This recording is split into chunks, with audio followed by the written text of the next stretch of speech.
تمام تعریفیں اللہ تعالیٰ جل جلالہ کے لیے۔ درود و سلام نبی اکرم نور مجسم شفیع معظم احمد مجتبیٰ جناب حضرت محمد مصطفیٰ اعلیٰ تحیت و ثنا کی ذات والا صفات کے لیے حمد و صلات کے بعد، عزیز دوستو، بزرگوں اور بھائیوں، انسان کبھی کبھی اس طرح کرتا ہے کہ وہ اپنے لب و لہجے سے، گفتگو سے، میل ملاپ سے لوگوں کو مطمئن تو کر لیتا ہے، لیکن اس کی قلبی واردات کیا ہے، اس کے اندر تقویٰ کتنا ہے، نیکی کتنی ہے، پرہیزگاری کتنی ہے، اس سے وہ آگاہ ہوتا ہے۔ وہ بہت ساری چیزوں کو لوگوں سے چھپا تو لیتا ہے، لیکن اپنے آپ سے نہیں چھپا پاتا، اپنے رب کریم سے نہیں چھپا پاتا۔ پھر یہ ہوتا ہے کہ وہ جھوٹی تسلیوں سے اور اپنے نفس کی جھوٹی دلیلوں سے اپنے آپ کو راضی کرتے کرتے اس مقام پہ پہنچ جاتا ہے کہ وہ ٹوٹ کے بکھرنے کے قریب آ جاتا ہے۔ اسلام ایمان کی، عقیدے کی، روحانیت کی بات کرتا ہے، اور یہ ساری چیزیں انسان کے دل کے ساتھ تعلق رکھتی ہیں۔ دنیا میں بہت سارے لوگ ایسے ہیں جو کسی وجہ سے اپنا دین ظاہر نہیں کر سکے، بتا نہیں سکے، لیکن ان کے اندر ایمان تھا، تو رب کریم قیامت کے دن انہیں ایمانداروں کے ساتھ ہی کھڑا کرے گا، حالانکہ وہ بتا نہیں سکے، سکھا نہیں سکے۔ اللہ تعالیٰ انہیں ایمانداروں کے ساتھ ہی کھڑا فرمائے گا۔ تو یاد رکھنے کی بات یہ ہے، سمجھنے کی بات یہ ہے کہ اپنی قلبی واردات پر، اپنے دل پر، اپنے باطن کی کیفیات پر نظر رکھی جائے، اور جتنی کمزوریاں اور کوتاہیاں ہیں ان سے اپنے آپ کو بچایا جائے، اور بہت ساری ایسی چیزیں جو نقصان کا باعث ہیں، ہم کہہ کے اپنے آپ کو مطمئن تو کر رہے ہیں لیکن ہمارے دل کو، روح کو نقصان دے رہی ہیں، ان سے بچا جائے۔ قرآن حکیم فرقان حمید نے ارشاد فرمایا، سورہ ملک کے اندر فرمایا، وَأَسِرُّوا قَوْلَكُمْ، تم کوئی بات چھپا کے کرو، أَوْ اجْهَرُوا بِهِ، یا اعلانیہ کرو۔ اگر سمجھنے کے لیے انسان کو کوئی چیز درکار ہو نا، تو میرا خیال ہے کہ یہ آیہ کریمہ کافی ہو جائے اس کے لیے۔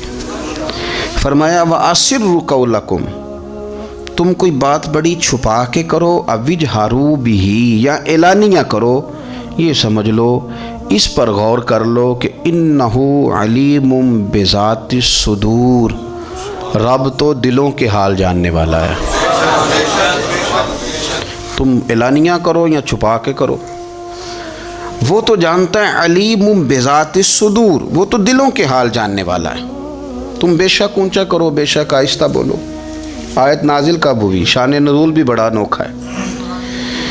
مشرکین مکہ رسول کریم صلی اللہ علیہ وسلم کے بارے میں معاذ اللہ باتیں کرتے تھے، تو حضور اللہ کے دیے ہوئے علم سے انہیں جان لیا کرتے تھے۔ ایک دن وہ باتیں کر رہے تھے، تو باتیں کرتے کرتے نا مشرکین مکہ نے عجیب بات کر دی، نادان تھے نا، جانتے نہیں تھے، عجیب بات کر دی، کہنے لگے آہستہ بولو، کہیں محمد صلی اللہ علیہ وسلم کا رب سن نہ لے، آہستہ بولو، اونچی بات نہ کرو، کہیں مصطفیٰ کریم علیہ السلام کا خدا سن نہ لے۔ تو اللہ نے آیت نازل کر دی، فرمایا نادانو وَأَسِرُّوا قَوْلَكُمْ أَوْ اجْهَرُوا بِهِ، آہستہ بولو یا اونچا بولو۔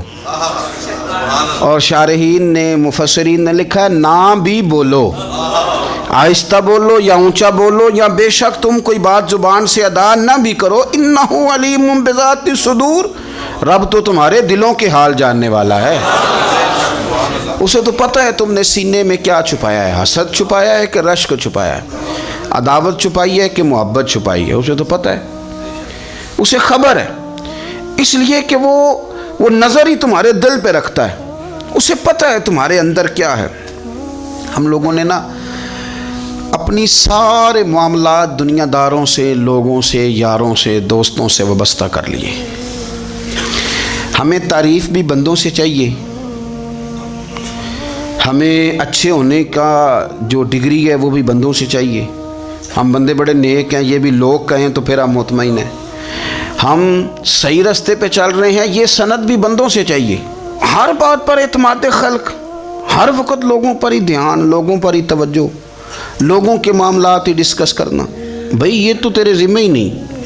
تجھے تو کہا گیا ہے کہ وَمَن يَتَوَكَّلْ عَلَى اللَّهِ، تو اپنے رب کی ذات پر بھروسہ کر. فَهُوَ حَسْبُ، وہ تیرے لیے دنیا میں بھی کافی ہو جائے گا، آخرت میں بھی کافی ہو جائے گا. وہ تیرے لیے کافی ہے تیرا رب رسول. تو اللہ رسول کی جانب توجہ کر. ہماری ساری معاملات بندوں کے ساتھ مطلب فلانے کو کیا مل رہا ہے، فلانا کدھر جا رہا ہے، فلانے کے پیسوں پہ میرا کتنا حق ہے، فلانا آگے نکل گیا، فلاں پیچھے رہ گیا، فلاں نے محبت سے نہیں دیکھا، فلاں نے یہ کر دیا. ساتھ چھوڑیں، یہ تو ہر وقت تو ذکر آپ کو اللہ کا کرنا تھا. یا ایھا الذین آمنوا اذکروا اللہ ذکرا کثیرا وسبحوہ بکرۃ واسیلا. یہ جو آپ ہر وقت بندے کر رہے ہیں یہ تو آپ کو حکم ہی نہیں ہے. آپ نے تو ہر وقت اللہ اللہ کرنی تھی. تو جو کام کرنے کا تھا وہ چھوڑ دیا، جو نہیں کرنا چاہیے تھا اس پہ بحث شروع کر دی. پھر دل کے اندر مد و جزر خراب ہوتے ہیں، قلبی واردات بگڑ جاتی ہے، حسد پیدا ہوتا ہے، انسان کو لالچ پیدا ہوتا ہے، انسان حریص ہو جاتا ہے، انسان لوگوں سے عداوتیں پال لیتا ہے. کبھی ایسا کام نہ کریں. شہد بڑا میٹھا ہوتا ہے. عرب کے اندر ایک درخت پایا جاتا تھا، ایلوا اس کو کہتے تھے. اس طرح ہمارے ہاں نیم نہیں ہوتی، کڑوا ترین اس کا ذائقہ ہوتا ہے. اور آپ کچھ دیر اس کو پانی میں ڈال دیں تو پانی بھی سارا کڑوا ہو جاتا ہے، چونکہ اس کے خمیر میں رب کریم نے کرواہٹ رکھی ہے اور حکمت ہے. اس کرواہٹ کا بھی اپنی جگہ فائدہ ہے. لیکن حضور سید عالم صلی اللہ علیہ وسلم نے نا ایک مثال بیان فرمائی اور وہ بڑی سمجھنے کی ہے. حضور مثالیں دیتے تھے تو کمال ہو جاتی تھی. بڑے سے بڑا ان پڑھ بندہ بھی اس کی روح تک بات اتر جاتی تھی. کریم محبوب علیہ السلام فرمانے لگے کہ اگر ایلوا درخت کے کچھ ٹکڑے شہد میں ڈال دیے جائیں نا تو شہد سے زیادہ میٹھی چیز کوئی نہیں ہوتی.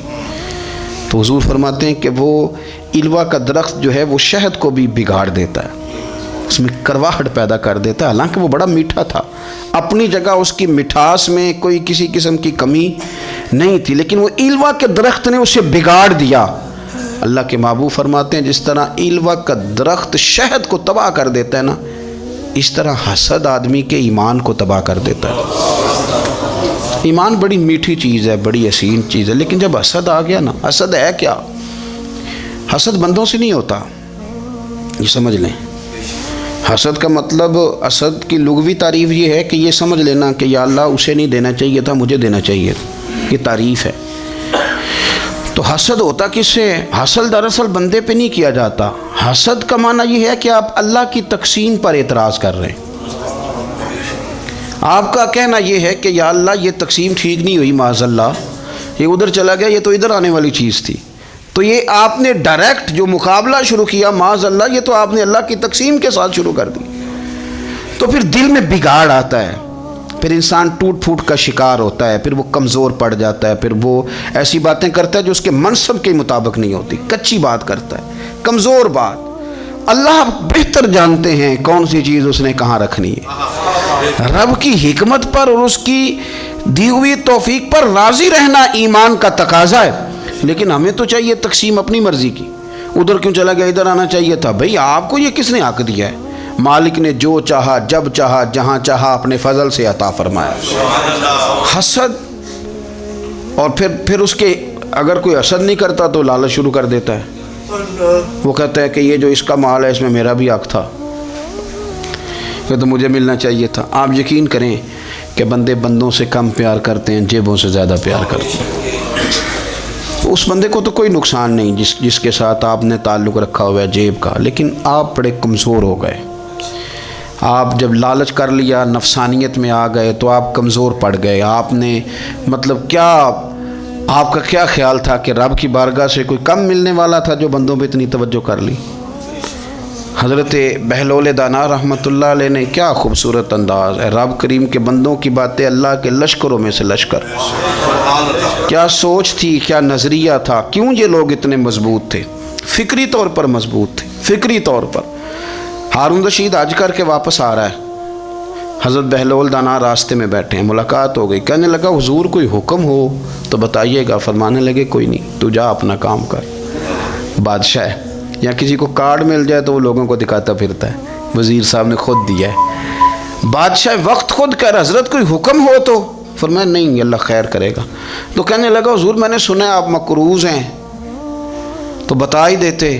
تو آپ مسکرا کے فرمانے لگے تیرا کیا خیال ہے بھلا؟ کہنے لگے حضور کس بابت؟ فرمانے لگے تیرا کیا خیال ہے کہ اللہ ہارون رشید کو دے گا اور بہلول دانا کو بھول جائے گا؟ تیرا کیا خیال ہے؟ رب کریم ہارون رشید کو تو دیتا جائے گا اور بہلول دانا کو بھول جائے گا؟